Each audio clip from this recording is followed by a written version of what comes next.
በስመ አብ ወወልድ ወመንፈስ ቅዱስ አሃዱ አምላክ አሜን። በእግዚአብሔር ፊት ስንታይ ልብስ፣ ጣሪያ፣ ግድግዳ የማይሸፍንን የተራቆትንን ምድር ቤት ቢኖረንም አንሸፈንም። ወደ መቃት ብንወርድም ወደ አየራት ብንወጣም ብንበር መሽሎኪያ ቀዳዳ መሮጫ ሜዳ መሸሸጊያ ጓዳ የለንም። ማንም አያየንም ብለን እንደኛ ካለ ደካማ ሰው ተሰውረን ኃጢአት በመስራት ግን እንዲህ ካለው ገናና አምላክ ጋር እንጋፈጣለን። ዛሬ በሰለጠነው ዓለም ውስጥ ሰው ከሰው መደበቅ የማይችልበት ደረጃ ደርሷል። ምክንያቱም ሳያቋርጡ ቁልቁል የሚመለከቱ የሳተላይት አይኖች አሉና። ለዛሬ እንደሱ እንደ አምላካችን ፈቃድ እግዚአብሔር ፍጹም አዋቂ ነው በሚል ርዕስ እሱ አምላካችን በቸርነቱና በደግነቱ ይችን ሰዓትና ደቂቃ ባርኮ ቅዱስ የሰጠን የሚያስተምረንን የሚመክረንን በተለየ መልኩ ይዘን የቀረብነው መርሃ ግብራችንን ነው የምንከታተለው። ይህን መርሃ ግብራችንን ያገኘነው በረከቱ ይደርብንና ለኔም በእውነት ትልቅ መምህር ይሄ የነበረ በስመ ጥምቀቱ ገብረ እግዚአብሔር በዓለማዊ ስሙ መምህር ግርማ ከበደ በህይወት በነበረበት ጊዜ አስተምሮት ከነበረው ትምህርቶች አንዱ የሆነውን በተለይም ተደጉሶ በመጽሐፍ ኦርቶዶክሲያ በሚል መጽሐፍ በእንተርትዕት ሃይማኖት ኦርቶዶክስ ተዋህዶ በሚለው በመጀመሪያው መጽሐፍ ተካቶ ከነበረው የተወሰነውን እስከዛሬም እናንተ ጋር ደርሰን ነበር። ዛሬም የነኑ በመቀጠል ነው የምናደምጠው። በተለየ መልኩ ደግሞ ለዛሬ በመንፈስ የወለደኝ ያስተማረኝ በቃል ብቻ አይደለ በህይወቱ ሰማያዊውን ነገር እንደሱ እንዳምላካችን ፈቃድ እንድናስብ ሲነግረን ሲመክረን ሲያስተምረን የነበረው ይህ ታላቁ መምህሬን ለአንዳችም ቅጽበት በህይወት እስካለው ድረስ የማርሳው ታላቁ አባቴም ነውና በእውነት እግዚአብሔር አምላካችን እሱን ስለሰጠን ያመሰገን። ለዛሬ በተለየ መልኩ እሱን ያጣንበት 28ኛ ዓመት መጋቢት 5 ደርሷልና ያንኑ ለማጠየቅ ለማስታወስ ለማሰብ ይረዳኝ ዘንድ ይሄንን መልእክት ወደ እናንተ በእውነት እንደሱ እንዳምላካችን ፈቃድ እንግዲህ እናደርሳለን።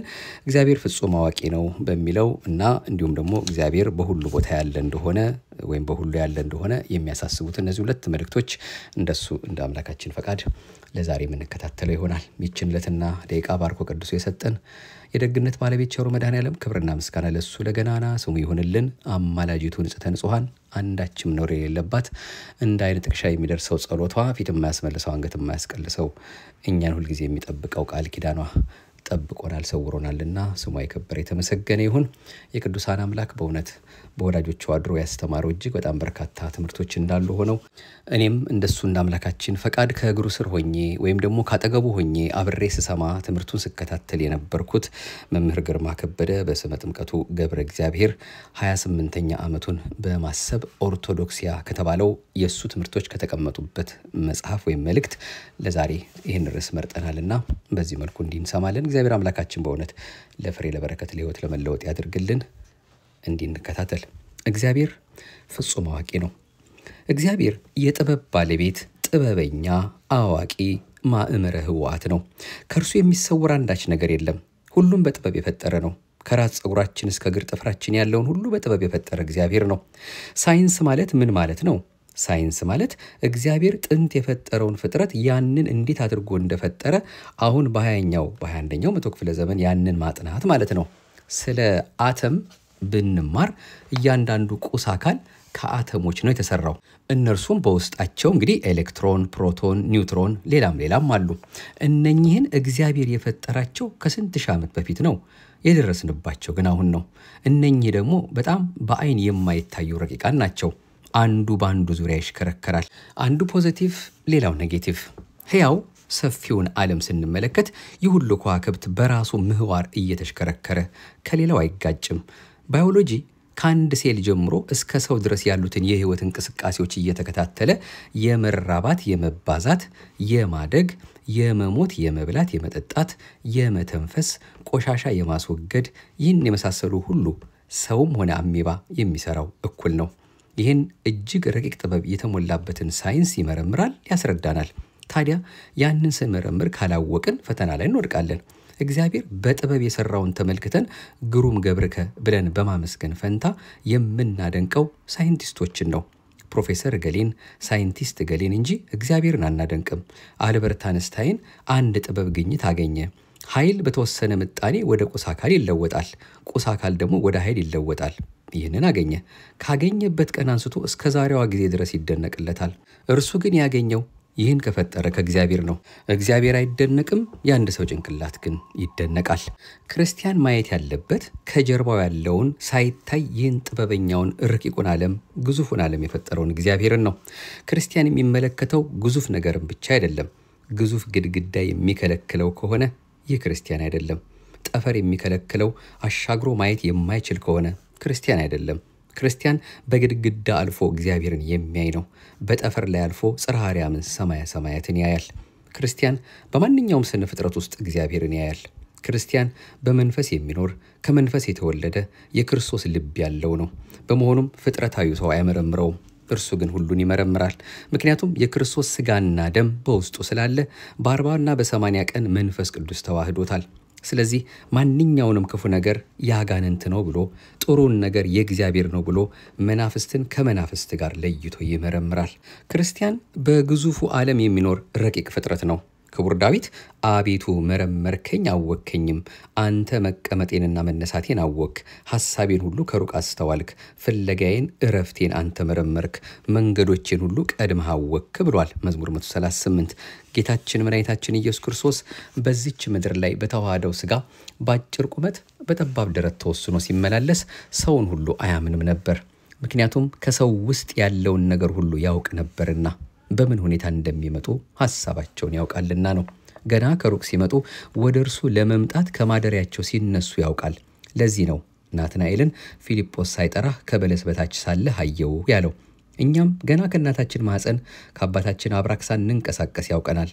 እግዚአብሔር አዋቂ ነው፣ ዕውቀቱ አይገደብበትም፣ ከእርሱ የሚሰወር የለም። እኛ ኃጢአት ስንሰራ ከግዙፍ ሰው እንሰወራለን፣ ከእርሱ ግን መሰወር አንችልም። የእግዚአብሔር ዓይኖች የማያሸልቡ የማያንቀላፉ በማያቋርጥ ሁኔታ 24 ሰዓት ይመለከቱናል። ይህን ካለመረዳት የተነሳ ክፉ ስንሰራ ምንም አይመስለንም። ዳዊት ያለው እንዲህ ነው፣ ፍለጋዬንና እረፍቴን አንተ መረመርክ፣ መንገዶቼን ሁሉ ቀድመህ አወክ፣ የአመፃ ቃል በአንደበቴ እንደሌለ አቤቱ አንተ እነሆ የቀድሞውን የኋላውን አወክ መዝሙር 138። እርሱ ኃላፊያትንም መጻያትንም ያውቃልና እንዲህ አለ፣ በእግዚአብሔር ዘንድ ኃላፊና የወደፊት የሚባል ነገር የለም። በእግዚአብሔር ዘንድ ሁል ጊዜ አሁን ነው። ኃላፊ የሚመጣው ትንቢት የሚባለው በእኛ ዘንድ ነው። በአስተውሎት ብንመለከት በዚህ ውስጥ እግዚአብሔርን ስንት ጊዜ ዘብተንበታል። ብርሃነ ዓለም ቅዱስ ጳውሎስ ለሮም ክርስቲያኖች በጻፈው መልእክቱ እንዲህ ይላል፣ የእግዚአብሔር ባለጠግነትና ጥበብ ዕውቀቱም እንዴት ጥልቅ ነው! ፍርዱ እንዴት የማይመረመር ነው! ለመንገዱም ፍላጋ የለውም። የጌታን ልብ ያወቀው ማን ነው? ወይስ አማካሪው ማን ነበር? ወይስ ብድራቱን ይመልስ ዘንድ ለእርሱ አስቀድሞ የሰጠው ማን ነው? ሁሉ ከእርሱና በእርሱ ለእርሱም ነው፣ ለእርሱ ለዘላለም ክብር ይሁን አሜን ብሏል ሮሜ 11:33። ማንም ሰው ጥበቡን አይመረምርም፣ ከትንሽ ቦታ አንስቶ ያሾመዋል። ለምን እንደዚህ ያደረገ ብሎ ማንም አይመራመረውም። በሰው ዘንድ የተናቀውን ከፍተኛ ቦታ ይሰጠዋል። ለምን እንደዚህ ያደረገ ተብሎ አይመረመርም። እጹብ ድንቅ በልዎ ለእግዚአብሔር ግሩም ገብርከ፣ እግዚአብሔርን እንዲህ በሉት ሥራ ግሩም ነው ብሎ ማድነቅ ነው እንጂ በእግዚአብሔር ፍርድ መግባት የለም። ነገሥታቱን ይለዋውጣል፣ አንዱን ሕዝብ በአንዱ ላይ ያስነሳል። እርሱ ባወቀው ይፈርዳል፣ እኛ ግን ባላወቅነው ሁልጊዜ እንፈርዳለን። እንኳን የሌላውን ይቅርና እኛን እንኳ በፍቅር ሲቀጣን በምን ምክንያት እንደሆነ መርምረን አናውቅም። እስከዚህ ድረስ ደካሞች ነን። ስለዚህ በእግዚአብሔር ሥራ መግባት ተገቢ አይደለም። ይህ የተመሰገነ ሐዋርያ ቅዱስ ጳውሎስ በዕብራውያን መልእክቱም እንዲህ ብሏል፣ እንግዲህ እንደዚያ እንዳለመታዘዝ ምሳሌ ማንም እንዳንወድቅ ወደዚያ ዕረፍት ለመግባት እንትጋ። የእግዚአብሔር ቃል ሕያው ነውና የሚሠራም ሁለትም አፍ ካለው ሰይፍ ሁሉ ይልቅ የተሳለ ነው፣ ነፍስንና መንፈስንም ጅማትንና ቅልጥምንም እስኪለይ ድረስ ይወጋል፣ የልብን ስሜትና ሐሳብ ይመረምራል። እኛን በሚቆጣጠር በእርሱ ዓይኖቹ ፊት ሁሉ ነገር የተራቆተና የተገለጠ ነው እንጂ በእርሱ ፊት የተሰወረ ፍጥረት የለም። ዕብራውያን ምዕራፍ 4። ሐዋርያው እንደነገረን በእርሱ ፊት የተሸፈነ የተሰወረ አንዳች ነገር የለም። እንኳን እዚህ መሬት ላይ ቀርቶ አጋንንት የሚሰለጥኑበት የመጨረሻ አዙሪት ያለበት እንኳ በእርሱ ዘንድ የተገለጠ ነው። ማእመረ ህቡዓት እግዚአብሔር ሁለመናችንን የሚያውቅ አምላክ ነው።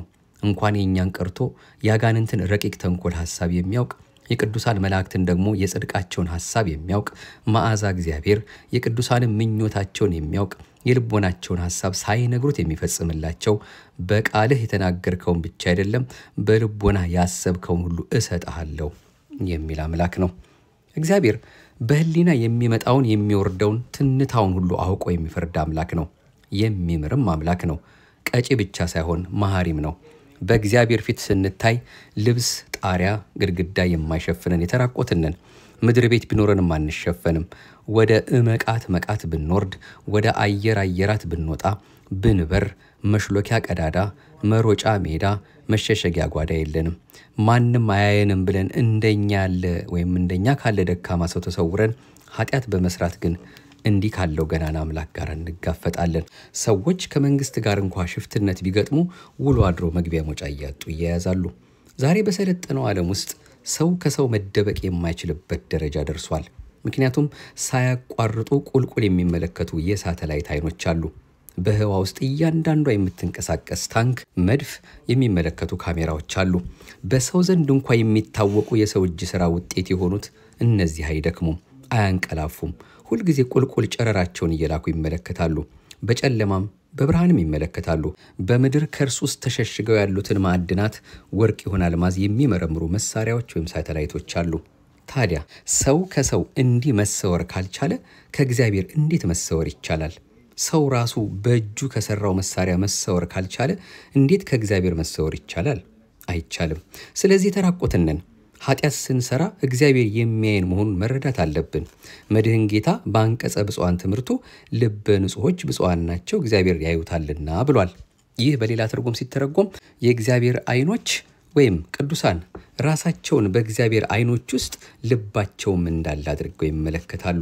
በእግዚአብሔር አይኖች ውስጥ ሆነው ኃጢአት ለመስራት አይሆንም፣ የእግዚአብሔርን አይን ይቆረቁረዋል ይላሉ። ለአይን ትንሽ ነገር ይበቃዋል። ስለዚህ እንኳን የገቢር ቀርቶ ማለት በስራ በማድረግ ይቅርና የሐልዮ የሐሳብ ኃጢአት እንኳን በሰራ የእግዚአብሔርን አይን ይቆረቁረዋል በማለት ወደ ቁርጥ ሐልዮ ሳያድግ ያቆሙታል። ስለሆነም ሁል ጊዜ ንጹህ ይሆናሉ ወይም የእግዚአብሔር አይኖች በልባቸው ውስጥ እንዳለ አድርገው የሚመለከቱ ብፁዓን ናቸው። ልባቸው ውስጥ ካሉ የእግዚአብሔር የማያንቀላፉ አይኖች በልባቸው ውስጥ እንዳለ አድርገው የሚመለከቱ ከሆነ እንኳን የገቢር ቀርቶ ሲያስቡ ያየኛል ይላሉ። እግዚአብሔር ውስጣቸው ነውና ያዝናል፣ ይከፋዋል፣ ቅር ይለዋል። ስለዚህ ይቅርብኝ ይላሉ። በእኛስ የእግዚአብሔር አይኖች የት ነው ያሉት? ሰማየ ሰማያት አይወራ፣ ደመና የሚጋርደው ጣሪያ ግድግዳ የሆቴል በር የሚሸፍነው ጫካ የሚጋርደው መኝታ ቤታችን ወይም በሲሚንቶ በአርማታ የሰራነው የምድር ቤት የሚከለክለው ነው። ታዲያኛ ብፁዓን እንሰኛለን። እስከዚህ ድረስ የተራቆትነን። ስለዚህ ፍጥረትን ከሚቆጣጠር የእግዚአብሔር አይኖች ፊት እንኳን እኛ ቀርቶ የመላእክት ሐሳባቸው እንኳን በእርሱ ፊት የተራቆተ የተጋለጠ ነው። የመላእክት ሐሳባቸው በእግዚአብሔር ፊት እንደ ተራራ የገዘፈ ነው። መዝሙር 146 ቁጥር 4 መዝሙር 93 ቁጥር 6 ከሁሉ ጥበቡ ግን ጠቢብ አዋቂ መሆኑን ያስመሰከረበት በምስጢረ ስጋዌ ነው። ዲያብሎስ በስጋ ከይሲ ወይም በእባብ ተሰውሮ አዳምን ቢያስት እግዚአብሔር በስጋ ሰብ ተሰውሮ በሰው ስጋ ማለት ነው ኃይለ መለኮቱን በደካማ ስጋ ሰውሮ ደካማ ሰው መስሎ ድል አደረገው። ከሰባቱ የመስቀል ቃላቶችም አንዱ አምላኬ አምላኬ ለምን ተውከኝ የሚል ነው። ማቴዎስ ምዕራፍ 27 ቁጥር 46 ይህ ቃል የኃያል እግዚአብሔር ጥበብ መገለጫ ነው። ስሁታን አይሁድ ባለመረዳት እንደተናገሩት ይስ ኤልያስን ይጠራል አሉ። ልዑል ክርስቶስ ይህን ሲናገር ከባህሪ አባቱ ከአብ ከባህሪ ሕይወቱ ከመንፈስ ቅዱስ ዝቅ ብሎ አይደለም። በጥበብ የሁላችን ጥንተ ጠላት የሆነውን ጋኔንን ሊስበው አስቦ ለአቅርቦተ ሰይጣን ነው። ምስጢረ ስጋዌ የእግዚአብሔር ጥበቡ፣ ኃይሉ፣ ጉልበቱ፣ ዕውቀቱ፣ ቸርነቱ፣ ርኅራኄው የመሳሰለው ሁሉ በምልአት በስፋት የተገለጸበት ምስጢር ነው። እግዚአብሔር ፍጹም ፍቅር ነው ስንል ያንን ፍቅር ያወቅነው በምስጢረ ስጋዌ ነው። የምስጢረ ስጋዌ ትምህርት የእምነታችን የመጀመሪያውም የመጨረሻውም ጣሪያውም ጉልላቱም መሰረቱም ነው። ስለዚህ በዚህ ትምህርት ላይ ከፍተኛ ጥንቃቄ ማድረግ ያስፈልጋል። መናፍቃን የሳቱትም የተሸነፉትም በምስጢረ ስጋዌ ነው። አጋንንትም ድል የተነሱት በምስጢረ ስጋዌ ነው። ምስጢረ ስጋዌ የምስጢራት ሁሉ መግለጫ መቋጫ ፈርጥ ነው። እግዚአብሔር የመጨረሻ ጥበቡን ያሳወቀበት ትምህርት ነው።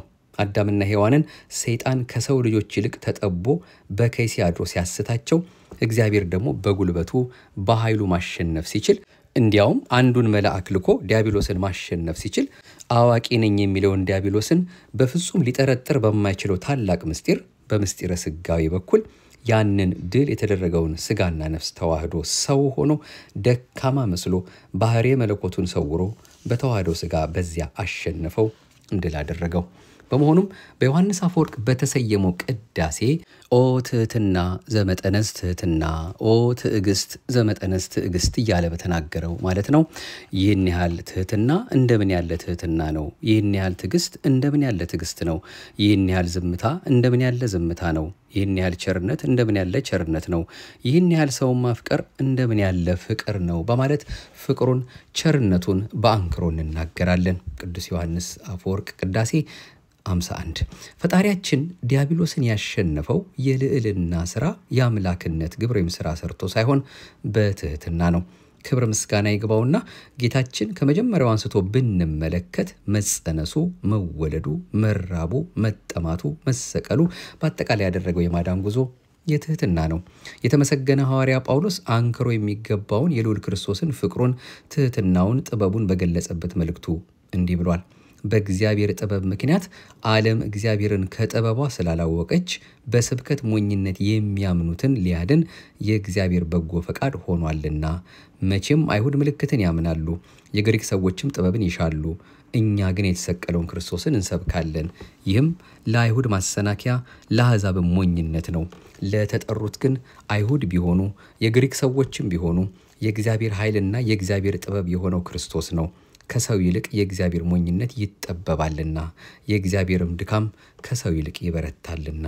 አንደኛ ቆሮንቶስ ምዕራፍ 1 ቁጥር 21 እኔ ክርስቶስን እንደምመስል እናንተ እኔን ምሰሉ በማለት የተናገረ ቅዱስ ጳውሎስ አይሁድ ምልክትን ይለምናሉ፣ እኛ ግን የተሰቀለውን ክርስቶስን እንሰብካለን፣ ምልክታችን እርሱ ነውና አለ። ይህ ሐዋርያ እኛ እንደ አይሁድ ምልክትን አንሻም፣ ታላቁ ምልክታችን ተአምራታችን ወደር የማይገኝለት ሰይጣን እንኳ በምታት ሊያታልል የማይችልበት ትልቁ ምልክታችን ምስጢረ ሥጋዌ የተሰቀለው ኢየሱስ ክርስቶስ ነው አለ። በማስከተልም የግሪክ ሰዎች የዚህን ዓለም ጥበብ ይሻሉ፣ እኛ ግን ጥበባችን የተሰቀለው ኢየሱስ ክርስቶስ ነው። ከዚህ የበለጠ ጥበብ የለም። የጥበብ መጨረሻ የተሰቀለው ኢየሱስ ክርስቶስ ነውና ሲል ገለጸ። እንግዲህ የመጀመሪያው ርዕሰ ጉዳያችን እግዚአብሔር ፍጹም አዋቂ እንደሆነ የሚያሳስበው መልእክታችን ነው። ሁለተኛው መልእክታችን ለዛሬ እግዚአብሔር በሁሉ ያለ ነው የሚለው ትምህርታችን ነው። የእግዚአብሔር አካል ጥበት አይስማማውም፣ ውሱንነት የለውም። እግዚአብሔር 3 አካላት አሉት። የአብ አካል፣ የወልድ አካል፣ የመንፈስ ቅዱስ አካል። እነዚህ 3ቱ አካላት ምሉዓን ስፉሃን ናቸው። በምልአት በስፋት አንድ ናቸው። አብ ባለበት ወልድና መንፈስ ቅዱስ አሉ። ወልድ ባለበት አብና መንፈስ ቅዱስ አሉ። መንፈስ ቅዱስ ባለበት አብና ወልድ አሉ። እግዚአብሔር በባህሪው ምሉ ስፉ ነው ሲባል ምን ማለት ነው? ምሉ ማለት መሙላት፣ ምንም ቦታ አለመተው እንደማለት ነው። ለምሳሌ ውሃ ዕቃ ውስጥ ብንይዝ ሞላ እንላለን። በዚያ ዕቃ ውስጥ ያለውን ቦታ ሁሉ ይዟል ማለት ነው። ስፉህ ማለት ደግሞ ስፋትን የሚያመለክት ነው። በመሆኑም እግዚአብሔር ምሉ ነው ስንል እርሱ የሌለበትና የማይገኝበት ምንም ስፍራ የለም ማለታችን ነው። ለምሳሌ ውሃን በብርጭቆ ሞልተን ብርጭቆ ሙሉ ነው፣ ምንም ባዶ ቦታ የለውም እንላለን። በዘመናዊ ምርምር ደግሞ ብንሄድ በፊዚክሱ በውስጡ ብዙ ቦታ አለ ብለን እናገራለን። ይህን የምናውቀው ውሃ ወደ ንጥረ ነገር ወስደን ወደ ክፍልፋዮች ስናሻገረው በጣም ብዙ ቦታ አለው ይባላል። ነገር ግን እግዚአብሔር ምሉ ነው ስንል በእርሱ ውስጥ ክፍት ቦታ የለም፣ እርሱ የሌለበት ቦታ የለም፣ በባህሪው ሁሉ ነገር ውስጥ አለ ማለታችን ነው። እግዚአብሔር ስፉ ነው ስንል እግዚአብሔር የሚወስነው ነገር የለም ማለታችን ነው። እርሱ ቦታን ይወስናል እንጂ ቦታ እርሱን አይወስነውም። ሰማይና ምድር የት ነው ያሉት ተብሎ ቢጠየቅ መልሱ ለሰማይና ለምድር ቦታቸው ራሱ እግዚአብሔር ነው። ስለ ገሃነመ እሳት፣ ሲኦል፣ ገነት ብንናገር ማንኛውም ፍጥረት ሁሉ በእግዚአብሔር ውስጥ ነው ያለው። እግዚአብሔር ሰማይና ምድርን ፍጥረትን ሁሉ ካለ መኖር ወደ መኖር አምጥቶ ፈጥሯቸዋል። ስለዚህ እግዚአብሔር ከፍጥረት ውጭም በፍጥረት ውስጥም ነው ያለው። ከፍጥረት ውጭ ነው ሲባል ሁሉን የያዘ መሆኑን ስፉህነቱን መናገር ነው። አዜ ኩሉ እግዚአብሔር ቦታን ጊዜን ይወስናል። ፍጥረት ሁሉ እንደ ውሃን ክብል ከመሃል እጁ የተያዘ ነው። ፍጥረት እግዚአብሔርን አይወስንም። እግዚአብሔር ከፍጥረቱ ውስጥ ነው ስንል ህልው ነው ማለታችን ነው። ለምሳሌ አንድ ሰው በመሃል እጁ አንዲት ብይ ልጆች በማንከባለል የሚጫወቱበት ማለት ነው ቢጨብጥ አንዲቷን ብይ በእጁ ቢጨብጥ ብዩ ሰውየውን ነው የወሰነው ወይንስ ሰውየው ብዩን ነው የወሰነው ተብሎ ቢጠየቅ መልሱ ሰውየው ብዩን ወስኗል የሚል ነው። ምክንያቱም ብዩ በመሃል እጁ ነው ያለው። ሰውየው ባለበት ሁሉ ብዩ የለም። ነገር ግን በመሃል እጁ ጭብጥ ስላደረገ ብዩ ባለበት ሰውየው አለ። በዚህ አነጋገር ከብዩ ይልቅ ሰውየው ይሰፋል። ነገር ግን ሞልቶታል ማለት አይቻልም። ምክንያቱም ሰውየው የብዩን ዙሪያውን ነው እንጂ የጨበጠው ውስጡን አልጨበጠምና። በተመሳሳይ ሁኔታ አንድ ሰው ኳስን ቢጨብጥ ዙሪያውን እንጂ ውስጡን አይጨብጥም። የኳሱን ውስጡን የሞላው አየር ነውና። እግዚአብሔር ስነ ፍጥረትን ሁሉ በመሃል እጁ ያዘ ስንል ከዚህ ይለያል። በፍጥረቱ ውስጥ አይገባም ማለት አይደለም። በመሃል እጁ መያዝ እንደ ልብስ መሸፈንን የሚያመለክት አይደለም። ልብስ ከላይ ያለውን አካላችንን ይሸፍናል እንጂ ውስጥ ያለውን አይሸፍንም። ምክንያቱም ወደ ውስጠኛው አካላችን ወይም ህዋሳታችን መግባት አይችልምና። እግዚአብሔር ግን እንደዚህ አይደለም። እግዚአብሔር ስፉ ነው ስንል ፍጥረትን ሁሉ አልፎ ገቶ ከፍጥረት ውጭ ይኖራል ማለት ነው። ቦታ የሚባል ነገር ለእርሱ አይነገርም። እርሱ የት ነው ያለው ተብሎ አይነገርም።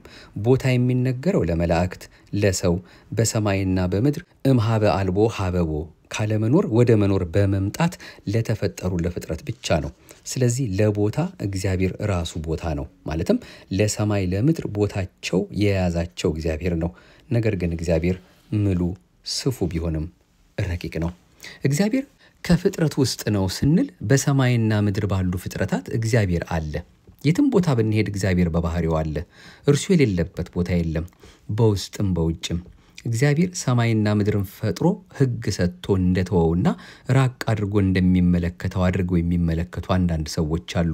ይህ አመለካከት ግን በክርስትና አይሰራም፣ ተቀባይነትም የለውም። አንዳንዶች ደግሞ እግዚአብሔርን ከማቅረባቸው የተነሳ የምናየው ማንኛውም ፍጥረት ሁሉ የእግዚአብሔር መገለጫው ነው፣ ሰማይና ምድር ሁሉ የእግዚአብሔር አካል መገለጫው ነው ይላሉ። ይህም ሐሰት ነው። ስነ ፍጥረት እግዚአብሔር አይደለም፣ የእጁ ውጤት ነው እንጂ። አንዳንዶች ደግሞ ይህ ስነ ፍጥረት ደግሞ ከእግዚአብሔር አካል ተቆርጦ የመጣ ነው ይላሉ። እንደ እሳት ፍንጣሪ ከእግዚአብሔር አካልና ባህሪ የመጣ አድርገው የሚገምቱ አሉ። ስለዚህ ፍጥረት የእግዚአብሔርን ባህሪ የሚያንጸባርቅልን የሚያሳየን የአካሉ ቁራጭ ነው ይላሉ። እንደዚህም አይደለም። ስነ ፍጥረት ካለመኖር ወደ መኖር የመጣ በእግዚአብሔር ኃይል ጥበብ ፈጣሪነት የተከናወነ ነው። ነገር ግን እግዚአብሔር ስነ ፍጥረትን ፈጥሮ የተወ አይደለም። ከስነ ፍጥረት ውጭም በስነ ፍጥረት ውስጥም በህልውናው እየኖረ ከስነ ፍጥረት ታሪክ ውስጥ ጣልቃ እየገባ የሚመራ፣ የሚያስተዳድር፣ የሚመግብ፣ የሚፈርድ፣ የሚጠብቅ፣ የሚያሳልፍ፣ የማያልፈውን የሚያጸና እንዲህ ያለ አምላክ ነው። ቅሩብ እግዚአብሔር በነቢዩ ኤርምያስ አድሮ እኔ የቅርብ አምላክ ነኝ እንጂ የሩቅ አምላክ አይደለሁም፣ ሰው በስውር ቢሸሸግን ያላየውምን? ሰማይና ምድርንስ የሞላሁ እኔ አይደለሁምን? ብሏል ኤርምያስ 23። በክርስትና ሃይማኖታችን እግዚአብሔር እጅግ በጣም ቅርብ ነው። ከቅርበቱም የተነሳ ሰው እስከ መሆን ደርሷል። እግዚአብሔር የሌለበት በጣም ትንሽ የሚባል ቦታ የለም። በዘመናዊ ምርምር ትንሽ የሆነን ቦታ የሚለኩበት አቶሚክ ሌቨል የሚባል አለ። በአንድ ትንሽ ቁስ ወይም አተም ውስጥ የሚገኙ በሳይንሱ አጠራር ኤሌክትሮንና ኒውክለስ መካከል ያለው ክፍተት ሳይቀር ይለካል። በአንድ ትንሽ ቁስና በሌላኛው ቁስ መካከል ያለው ቦታ ይለካል። ረቂቅ ተብለው የሚገመቱ አንድ ምዕል ፊተኛ ወይም ቢሊዮን ሚሊሜትር ሴንቲሜትር ተብሎ ይለካል። እነኛን ሁሉ ቦታዎች ለማሰብ ለኛ ያዳግተናል። ሳይንስ ያስገኘውን ያንን ረቂቅ ቦታ እኛ ለመገመት ያቅተናል። ነገር ግን በዚያ ቦታ እግዚአብሔር አለ። እግዚአብሔር የሌለበት ቦታ የለም፣ በሁሉ እየሞላ ነው እንጂ። እግዚአብሔር የሌለበት ቦታ ባይኖርም ነገር ግን በረድኤት የሚገኝበትና የማይገኝበት ቦታ አለ።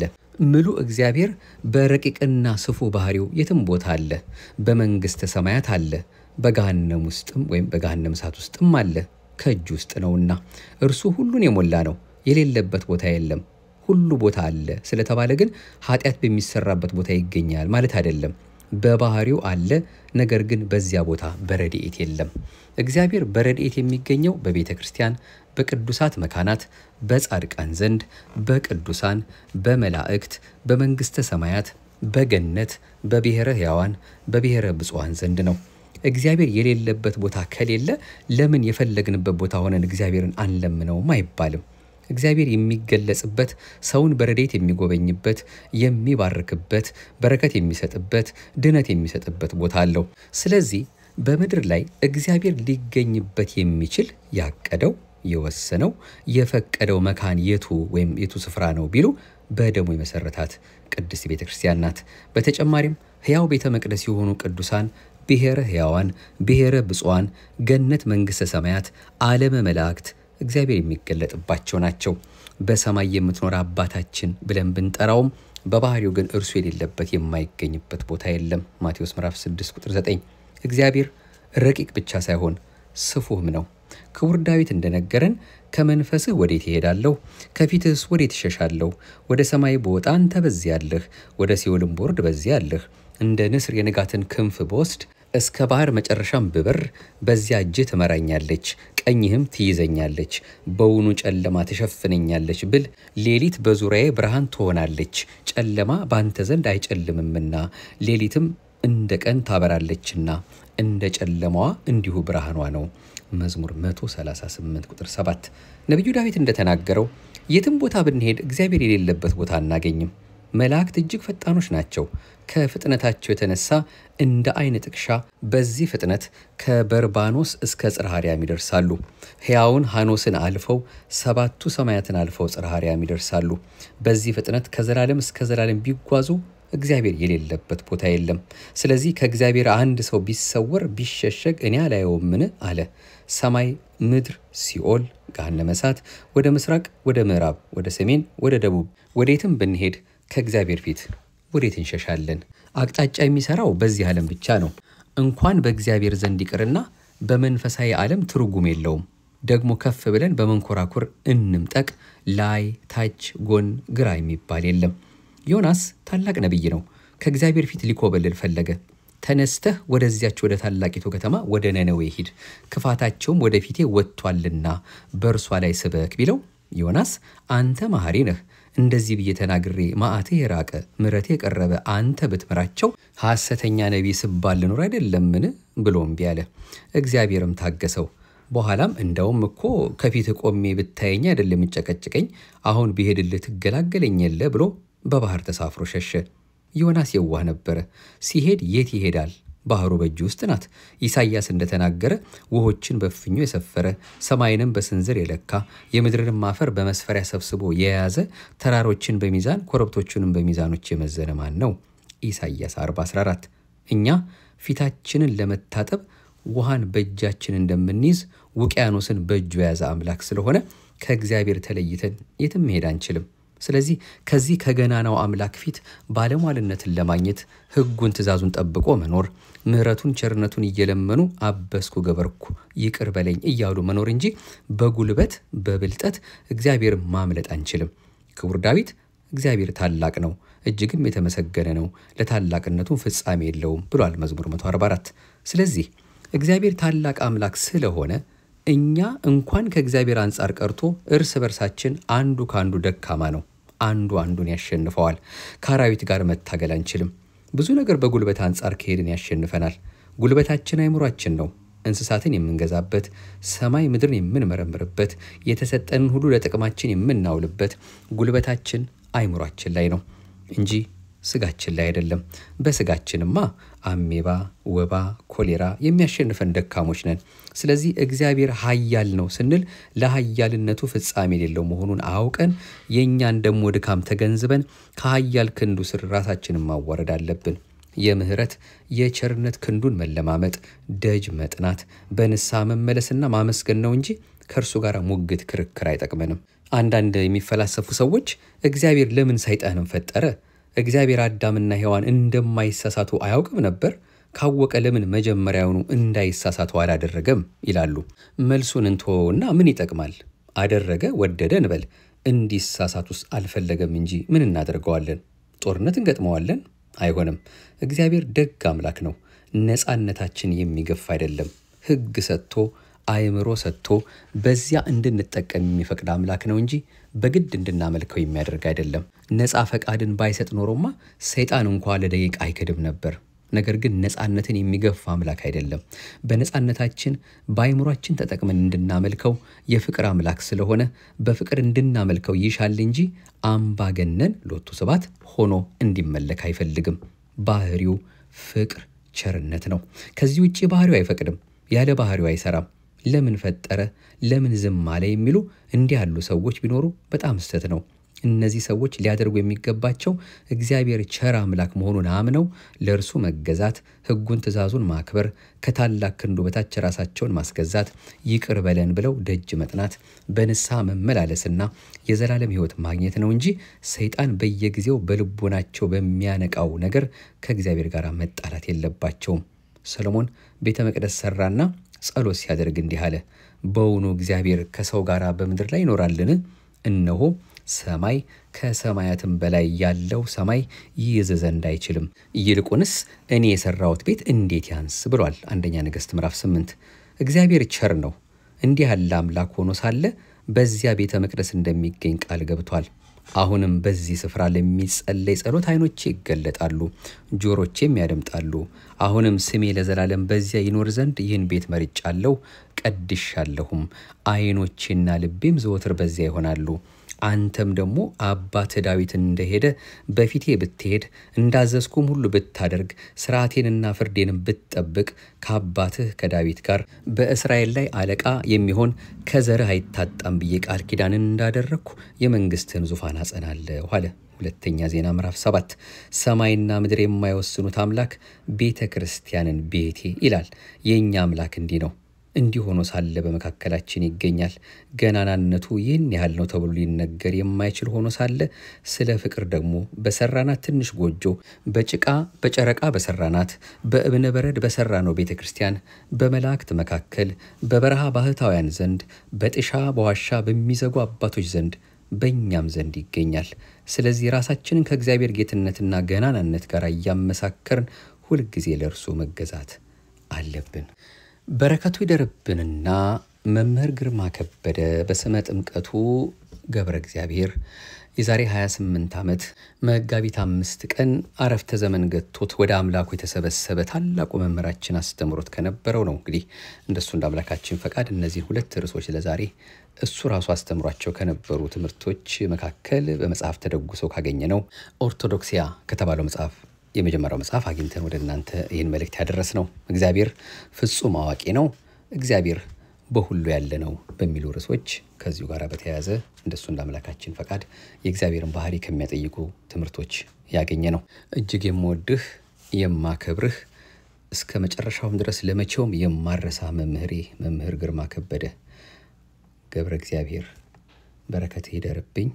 አሁንም እኔም እንደ አምላኬ ፈቃድ ይኸው እንደ ቸርነቱ አንተ ከነገርከንም ከሌሎች መጽሐፍት እያወጣን የምንሰማውን ትምህርት እንዳቅሜ በማቀበል አንተ ራስህ በእንባ ጭምር እየደከምክላት እያስተማርካት የነበረችውን የዚችን የነጻች የጎላች የተረዳች የአንዲቷን የተዋህዶ እምነታችንን አስተምሮ እኔም መስክሬ የምናገረውንም እንደሱ እንደ አምላኬ ፈቃድ ኖሬ አምላኬ በቸርነቱና በምህረቱ እኔንም ይህን የሚሰሙትንም ሁሉ በአጠቃላይ ሁላችንንም ለዚያች ደገኛ ክብር እንዲያበቃን ጸሎትህ በረከትህ እንዳይለየን አምላካችን እንድትማጸንልን የምትወዳት የምትሳሳላት እናታችንን መብርሃንንም ደጅ እንድጠናልን እኛም እንደዚሁ አደራ አደራ እያልን እንማጸናለን።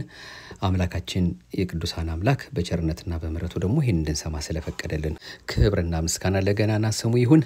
መምህራችን ከማረፉ በፊት ዓመቱን ሙሉ ገብረ መንፈስ ቅዱስ ናና ይሉኛል ለምን እንደሆነ አላውቅም እያለ ለአንድ አባት ይነግራቸው ነበርና እኛ አባት ታዲያ ይሄን ሚስጥር ያወጡት ገብረ መንፈስ ቅዱስ ባረፉበት ቀን እሱ ማረፉና መጠራቱ ምንኛ የእግዚአብሔር ጥበብ እንዳለበት የሚያሳስብ የሚያጠይቅ እንደሆነ ለሁላችንም ትምህርት ሆኖ አልፏል። እግዚአብሔር አምላካችን በእውነት በቅዱሳኑ ላይ ድንቅ ነውና የወደዳቸውን በዚህ ምድር ላይ እንኳን ባለንበት ጊዜ እሱ የወደዳቸው የፈቀዳቸው የመረጣቸው ያከበራቸው ወዳጆቹም አሉና እነሱንም እንኳን እንዲህ ሲጠራ በምን መልኩ ሊጠራ እንዳሰበና በምን መልኩ ፍቅሩ እንደገለጸላቸው በደጋጎቹ ቅዱሳን አድሮ የሚሰራውን ስራ ይኸው ያየንበት የተማርንበት ነውና ለኛም ለሁላችንም አምላካችን መጨረሻችን እንዲያሳምርልን ፍቅሩን የማሰብ እንዲያበቃን ፈቃዱ ይሁንልን። 28ኛ ዓመት የረፍትህን መታሰቢያ በማድረግ ይህን ማስታወሻ አንተው ራስህ ካስተማርከው ትምህርት ይሁን ብዬ ለሁላችንም መልእክቱን አድርሻለሁ። እግዚአብሔር አምላካችን አሁንም የሰማነውን በልባችን ጽላት ይጻፍልን። በሁሉ ያለ እግዚአብሔር ሁሉን አድራጊ ሁሉን አዋቂ መድኃኔዓለም ኢየሱስ ክርስቶስ በእያንዳንዳችን ልቦና ጓዳ ውስጥ ያለውን ሚስጥር እሱ ያውቃልና የልባችንን መሻት መልካሙን ነገር ሁሉ እንደ ቸርነቱ እንዲፈጽምልንና የኔንም የእናንተንም መጨረሻ ስለ እናቱ ስላዛኝት ስለ ርርተ ሊና ስለ ርርተ ልቦና ፊት ስለማያስመልሰው አንገት ስለማያስቀልሰው ስለ ንጽሕት ቅድስት ድንግል እናቱ ብሎ እንዲያሳምርልንና መውጣት መግባታችን እንዲጠብቅልን ፈቃዱ ይሁንልን። ሀገራችን ኢትዮጵያን በዓይነ ምሕረቱ መድኃኔዓለም ተመልክቶ ከሱ የሆነውን ሰላሙን በይቅርታው ብዛት ይስጥልን ያድልልን። አሁንም የቀጠሮ ሰዎች ብሎ ደግሞ በቀጣዩ እንደዚሁ በነጻች በጎላች በዚህ በአንዲቷ ኦርቶዶክሳዊት ተዋሕዶ ቤተክርስቲያናችን ልንሰማው ልንመከርበት የሚያስፈልገውን መልእክት ደግሞ ይዘን እንመለሳለን። እሱን አጋዥ አድርገን ይህን ሁሉ የምናደርገው በሱ አጋዥነት ነው። አሁንም አምላካችን የቸርነቱን ስራ ለሁላችንም ይስራልን።